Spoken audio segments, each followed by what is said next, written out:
King of Food Show. How you doing today, man? This is your boy Kelly Hunter, King of Foods. I'm here today with Dangerously Delicious Chef Dark Coco. Say what's up. Hey, hi everybody. What's up? What's up? What's up, man? The reason why I got it here, we're gonna get right into it. Today's topic, we are talking about not just crab cakes, but Maryland style crab cakes. We are talking about Maryland style. So I had to grab a Baltimore native, a Baltimore chef, and she gonna, we're really gonna break down the science of it, man. Shoot, no more talk. Let's go right into it. All right.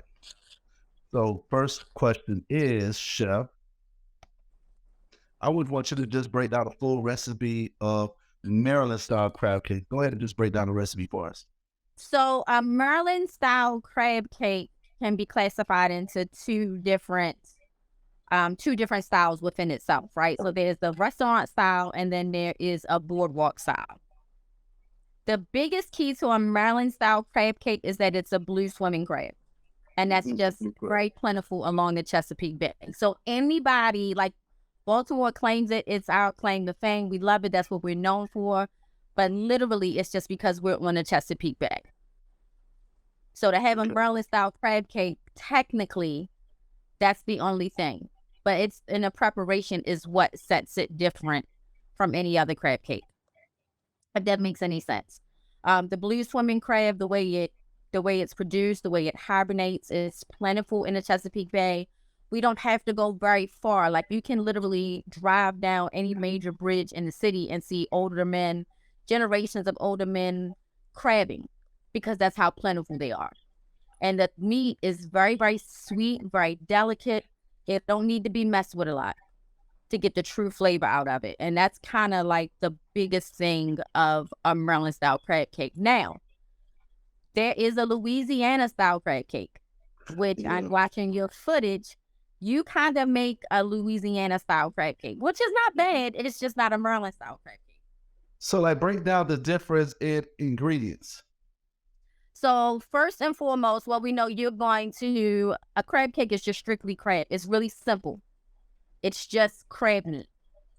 You don't need any other seafood meat. You don't need any other you don't need any onions, any peppers diced. Literally, it's just the meat and the dressing, like similar to the dressing that you make. And I think the major difference in your dressing and in the base for a Maryland style or a Maryland style crab cake is just 4 ingredients, literally 4 to 5 ingredients. And the main 4 are mayonnaise, hot sauce, Worcestershire sauce. I think I'm saying that right. Worcestershire sauce, and mustard. Now I wanted to get into that, right? Is there, because you know how we're in North Carolina, how everybody is into Duke's mayonnaise, right? And, and so on and so forth. So is there a special kind of mayonnaise and hot sauce? Is it Tabasco? Is it Louisiana? Is it Crystals? And what kind of mayonnaise do you guys use? Or could you just use any mayonnaise, any hot sauce? So literally the mayonnaise is up to the preference. Like, my mother is she likes Kraft, but her preference is Duke's as well, because we have Duke's in Maryland, right? It's creamy. It's a really, really good mayonnaise. Like, I prefer Duke's to any other mayonnaise. So that's just for me. It's like the secret ingredient to my chocolate cake is Duke's mayonnaise. It's very thick, It's very creamy, it's very rich. So if I'm going to make anything that requires mayonnaise, because I don't really like mayonnaise, I'm going to use Duke's because of the taste. Now, as far as hot sauce is concerned, most people just use Crystals. Just your basic Crystals hot sauce. I personally like Frank's Red Hot, but now there's also an Old Bay hot sauce. So if I'm going to use another seasoning, that's how I get my Old Bay in. So I there's Crystals or Old Bay hot sauce. I got a buddy. He got a saying that goes, if it ain't Crystals, I got to get my pistol. He love Crystals hot sauce. Now, to me, Crystals is very mild.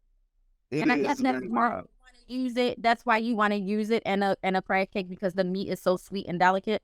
But when I say using hot sauce, you're only using drops. So and like those 4 things that makes a decent binder for any salad, honestly. It's just a proportion of mayonnaise to mustard to hot sauce to Worcestershire sauce. So, of course, with the Maryland style crab cake, you're going to have more mayonnaise, right? So maybe 2 tablespoons of mayonnaise, maybe a teaspoon to 2 teaspoons of mustard. and then maybe a dash of Worcestershire sauce and a dash of hot sauce. Like literally, it's just dashes. It's not enough to be like, oh, this is a whole teaspoon. It's really just a dash and to taste. And honestly, like I've been making crab cakes for a very, very long time, and it's just honestly to taste. It's to Okay. taste. Now, I can look at foods and smell foods and tell if it's done. I don't need to taste as I go. I'm that way. Not only well, I'm not that way. I gotta taste as I go. Next question, real quick. What kind of mustard is there? I've heard some say. I'm not. I'm gonna just ask you what kind of mustard you guys Okay. use. Yellow mustard, just plain yellow Just mustard. regular yellow mustard. Because when Yes, I'm on the yellow Food mustard. Network, we're gonna make Maryland style packets. We're gonna use Dijon mustard. We're gonna use this kind of mustard. You're saying no is yellow mustard. It's the simplest recipe. Like I think the crab cake is one of the.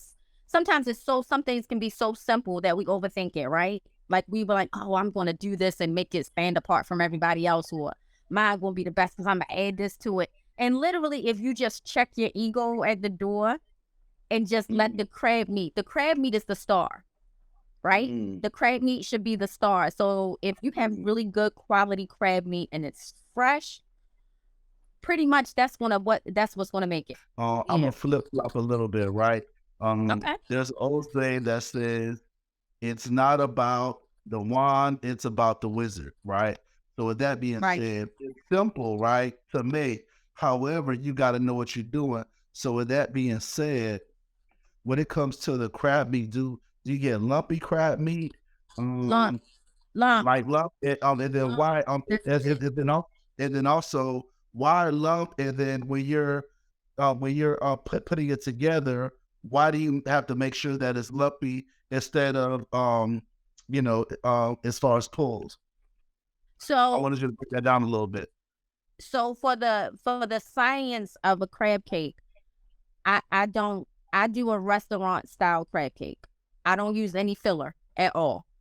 Mhm. The only binding agents that is in my base is a slightly beaten egg and the mayonnaise and that sauce. Like that's the only thing that's holding my crab cake together. There is no breadcrumb, no anything. I was You about go to say you don't do breadcrumbs. heck no. Why not? Oh, Heck no. screw me up. I thought you see me. I'm thinking that's the rule. You got to put breadcrumbs So in your no, crab. so remember I said in the beginning, there's like a restaurant style and there's a boardwalk style. So when you add the Yeah. breadcrumb to it and you put the crumb on the outside and you fry it, that's more of a boardwalk style. It's a good crab cake. For that specific crab cake, I wouldn't use claw. Nobody should use claw for anything. I mean, goodness, like it's gonna be so many shells in that, right? So, but like a jumbo lump to a lump for sure for a restaurant style cake because you're not using any breading. So you can go just plain lump. You don't have to go jumbo lump because what you don't want to do is you don't want to disturb the lumps of meat. You don't need to shred the crab. You don't need to break it down. Just let the lumps stand on their own. Why is that? Well, because you just want meat.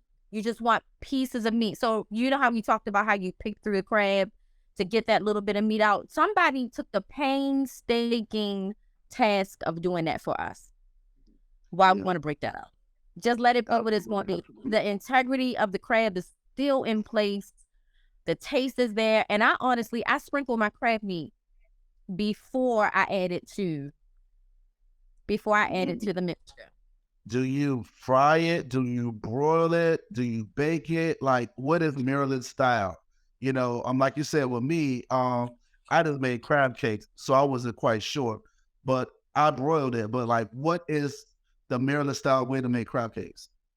So again, you're going back into the boardwalk style, which would be a fried crab cake, or a restaurant style, which is baked and then broiled. I'm a broiler.